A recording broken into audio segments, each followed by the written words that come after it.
Yon, pakakot pa sakay. Meron tayong biglaang hakot dito sa Bustos, San Pedro, dadalhin sa May Berhen. At dyan na nga ako dumaan sa May Parolan at nakita nyo may ginagawa, medyo traffic pero okay lang naman. At dyan, binidyo natin syempre pinakamasarap na lugar na sarap tambayan kasi mapuno at nasa Talampas na nga pala tayo at may piyesta yata dyan sa darating na linggo.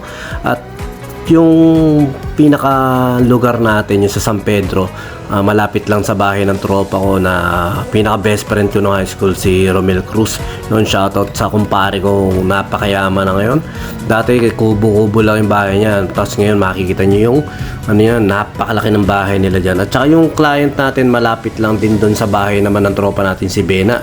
Ayun, lumagpas na tayo sa bahay nila Bena.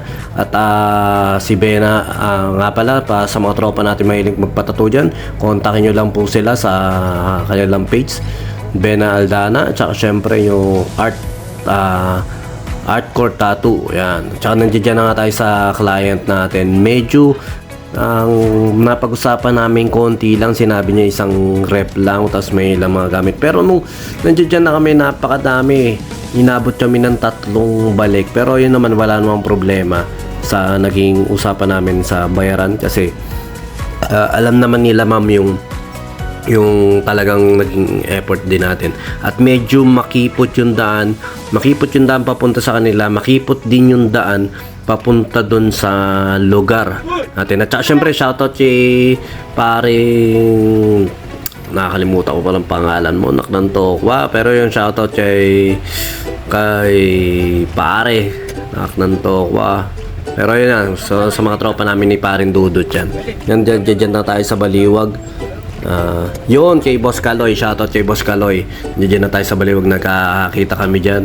Kaya medyo pinabagal natin yan. Nakita nyo naman yung daan sa Baliwag ngayon, medyo paikot-ikot, medyo magulo, pero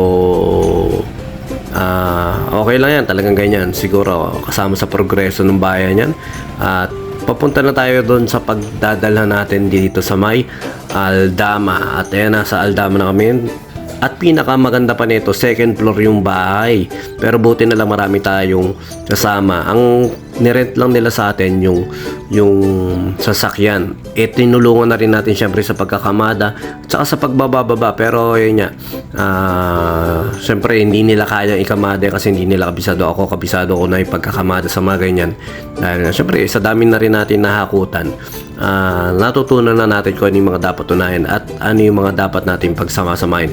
Buti na lang sa pamilya nila na yan, napakadaming lalaki. Kaya ayan, tulong-tulong kami, tulong-tulong sila sa pag-aakyat at napaka-basic lang nila, binasic lang nila yan, yung pagbababa na yan. Pero 3 baba nga kami dyan. Ayun yung pinakauna namin. Yung pinakapangalawa namin medyo mabibigat na yon. At yung pangatlo namin puro mas mabibigat kasi yun yung mga prep, may mga gulong pa ron.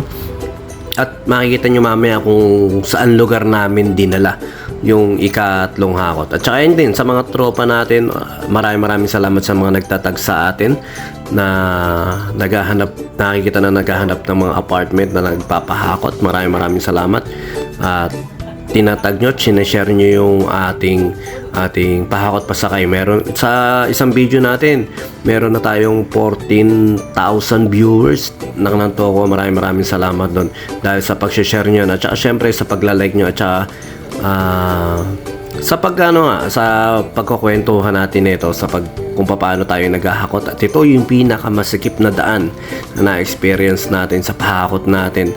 Halos gadangkal na lang yung pagitan mo. At saka yung shoutout kay Christian Joaquin, nakita ko yun. Kaso hindi niya ako nakita, yung kababata ko yun. Isa yun sa kasama ko nung bata kami. Nagalit sa amin yung principal ng school namin. Pero mas ahid sila sa akin, pero nakasama ko siya bilang tropa, bilang kaibigan. At yun, nagbabike lang yun pag pumapasok sa school. At mga ganun lang kami. Yung bike pa lang nung araw, masaya na kami sa pag-bike. At saka niya pala, may nakita tayong basta magandang chicks doon sa hindi ko lang na turo sa inyo mga nakamotor ng sexy ron. Sinabi lang ni kuya na katabi ko, nasabihin ko yun. At saka ito nga pala, nakita nyo naman, dami dahil pangalawang balik na namin to. Ayun, may mga malilit na abubot pero compact yan, talagang sinolid namin yan. Makikita nyo mamaya siksik na siksik yan yung pangalawang balik namin. At sa pagbababa namin naabutan na rin niya kami ng gabi dahil medyo pahapon na yan. Parang dumating ako at haggard na yung mukha ko rito. Talagang pagod. Dahil akala ko magdadrive lang ako. Pero syempre nga sa pagkakamada, sa dami ng kinamada, sobrang napagod. Pero okay lang yon para siyempre kahit paano matulungan din natin yung client natin. At saka syempre ito na yung pangalawang pagbababa namin. Isang mabilis lang din to. Syempre kasi nga time lapse lang natin. Tama ba yun? Kung ano yung tawag doon. So ayan, nagkaroon na rin kami ng diskarte kung paano namin siya mabibilis na maibaba. Kasi noong una parang sabog-sabog kung ginawa namin yung kanya-kanya ng akyat, pero mas mabilis tong ginawa namin na abot-abot na lang para kahit paano yun nga, mas mapadali kaysa yung kukuha isa, akyat yung isa, di syempre nahaharang niya yung bababa na isa. Kaya ganyan na lang ginawa namin. No, abot-abot lang. Nakita nyo naman, isang mabilis, isang abot-abot lang yan. At saka sa mga tropa natin na magpapahako dyan at sa mga client natin, sana po, syempre, maging honest din tayo na kung ano yung pagdadalan. Ayan, nakita nyo, nagbuksan ng ilaw kasi paggabi na yan, ginagabi na.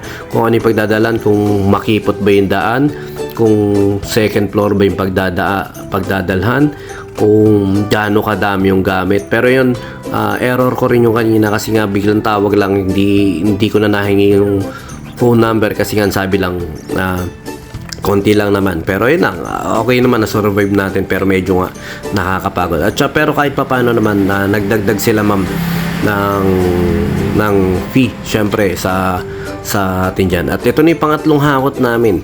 Ayan na yung mga rep, yung mga freezer, yung mga signages. Dati pala silang may rastapahan dyan sa Bustos. At ayun nga, sabi nila nagsara dahil hindi ko alam kung pandemic. Hindi, medyo marami pa dyan. At saka yan, nagkarga na rin ng mga gulong at saka mga tambucho. Ang sasakyan nila, ang ganda ng mga. At alam nyo ba kung saan namin dinala yan?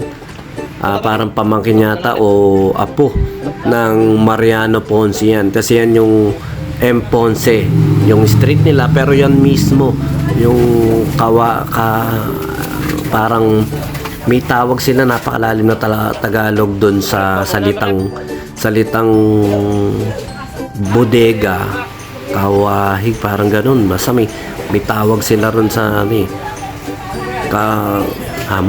basta yan, nasa M. Ponce kami at ito yung parang pinaka-bodega nila na dati lagayan ng mga palay yan. Ayan yung si M. Ponce, 161 years of parang birthday niya. Yung tarp na yun. Ayun nga, hindi ko lang nasa dulo ng dila ko yung salitang parang ano tawag doon sa kawahig, parang ganun. Basta ganyan, isang mabilis lang to.